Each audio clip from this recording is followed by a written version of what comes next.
Page 78, Romeo and Juliet, a very famous melody by Tchaikovsky. I encourage you to go listen to the orchestra play it. It's great.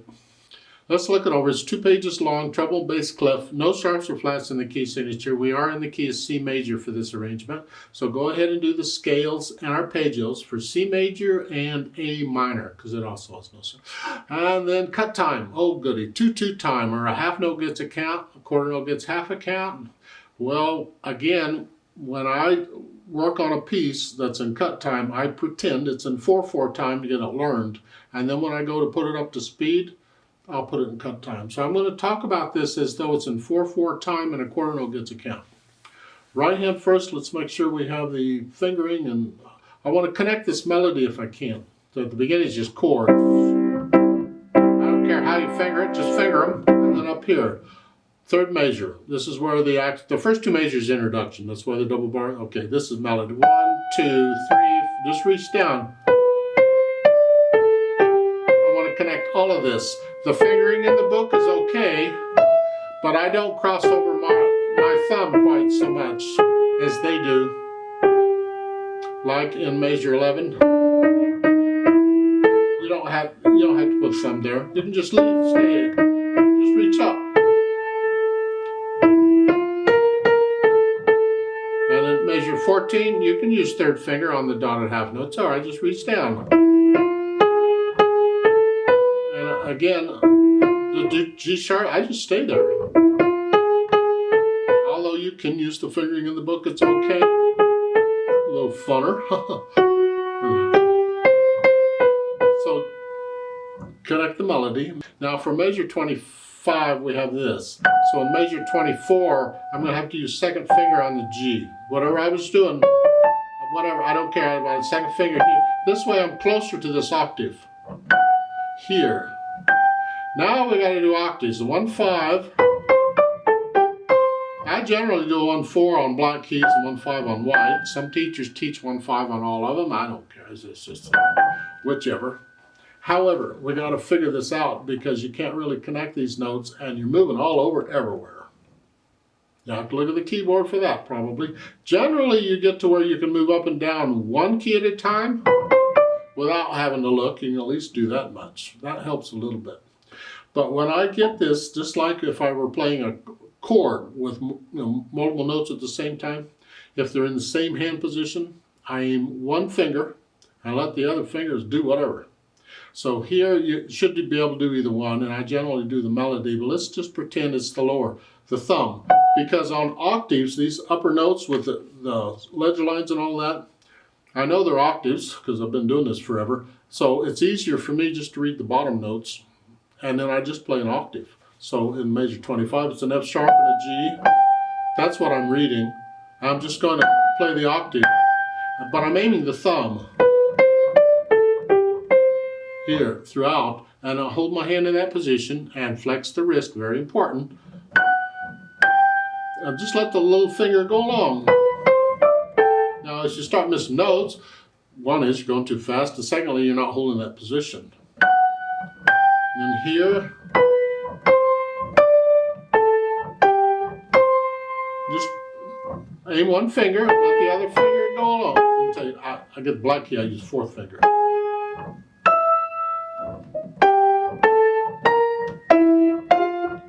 I'm aiming the the thumb. However, for practice, you should do the upper finger here. Just for practice, aim the little finger. It's a little more difficult, but it's good practice. And then let the thumb go along. Make sure you're flexing at the wrist when you do this, otherwise you'll tense up, and we don't want the tension. The last line, well, is just here, and then here, that's fine. And then E, G, an octave higher, and then the last one is another E, G, an octave higher. Okay, left hand. Let's got the chords. You're here, and 1, 2, 3, 4.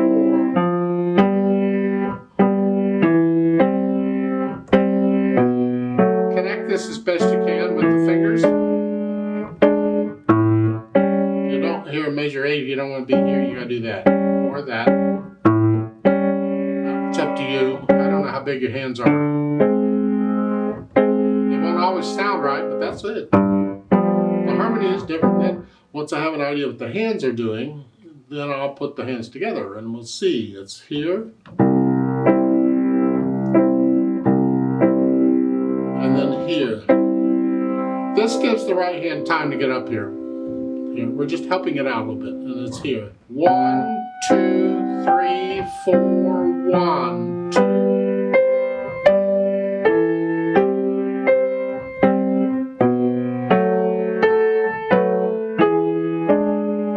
See, the harmony's a little different, but just follow along. If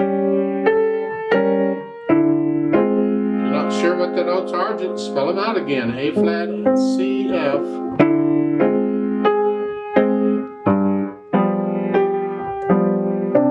Hands together very slowly, and then I'll go back over it very slowly and get rid of the hesitations.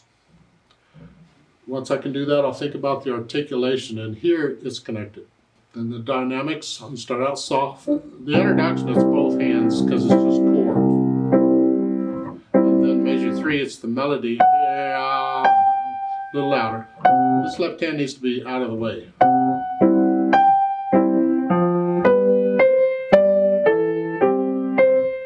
Basically on the soft side here in the melody. So you put in the dynamics, you can read them as well as I can. When you get to measure 25, this is the exciting part. You're very loud here, and the left hand is in the background.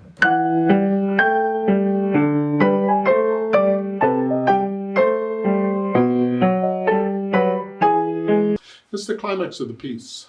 Then you're going back down toward the end, sort of soft, soft, very soft, and super soft. 3 P's at the end, very soft, both hands. Just lightly with loose wrists, stroking the keys this way. I'm not pushing down, I'm coming out this way, here. How soft can you play this? This is one of the things you can do with a scale. How soft can you play a scale?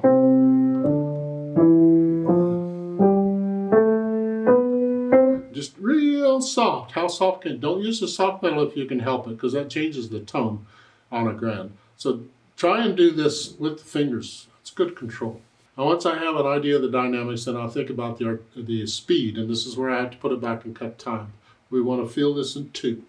1, 2, 1, 2, 1.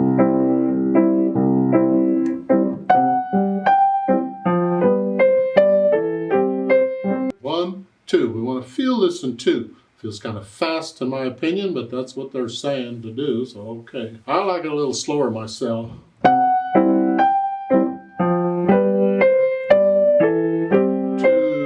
1, 2. That's how I like it.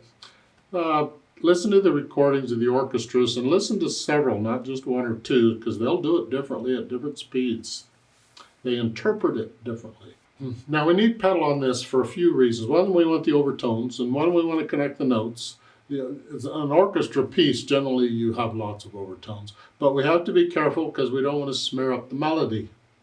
They're suggesting you just basically change the pedal every measure, because in measure 7 underneath the staff it says ped simile. Again, it means keep pedaling the way you've been doing it. They've been changing it every measure, and that's because they're changing the harmony every measure. They change the pedal with the harmony.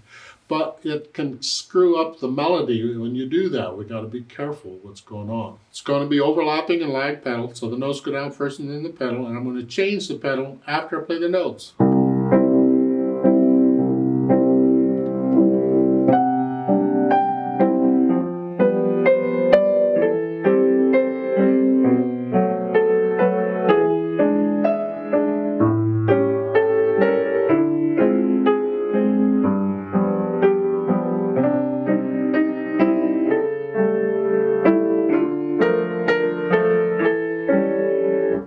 Sounds okay to you? Go with it.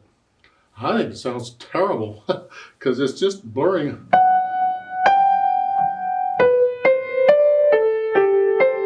It's doing that to the melody. I don't want that. I want a cleaner melody. So I'm going to change it in the melody when I need to keep the melody clean. Here. helps lift it up for on some of these. Here, measure 5, change it. I'm finger pedaling the first beat of the left hand if I can, because that lets it roll up. It lets it sound the whole measure. And if I change the pedal, I would lose that if I didn't finger pedal it. So I'm finger pedaling the first beat in the left hand. That's out of habit. I typically do if I can. Some of them you can't reach it.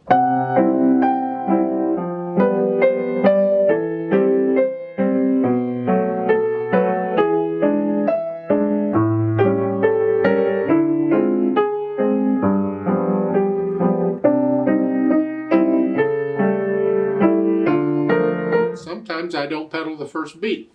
Like in measure 11, I don't pedal the first beat.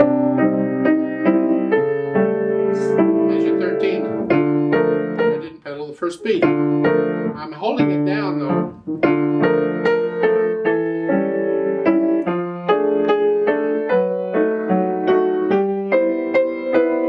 So just to keep the melody sort of clean. It's a personal thing. You have to decide on the sounds you're after. Look at measure 25 here. So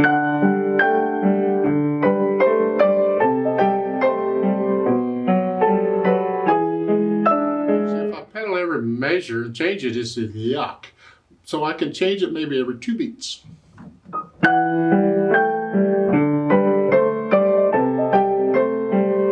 Finger pedaling the first beat of each measure in the left hand because it's an important note in the harmony and I want it to ring out the whole measure. So I'm changing the pedal every 2 beats, but I'm holding that down.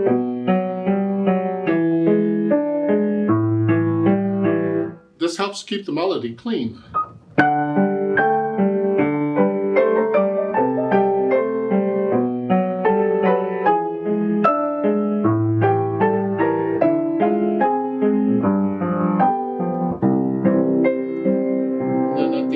I would, again, change it with right hand.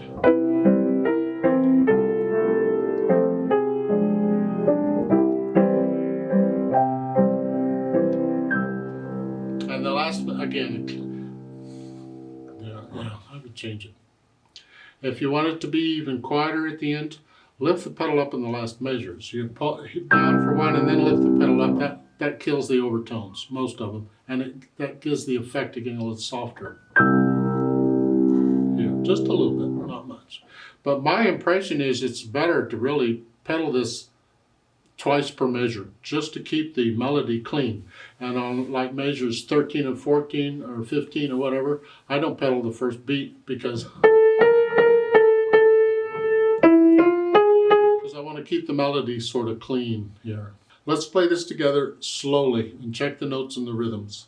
I'm going to pedal it like I suggested. I'll give us 4 counts, and I'm going to take this in 4/4 time, where a quarter note gets a count. So I'll give us 4 quarter note counts to come in. 1, 2, ready, go.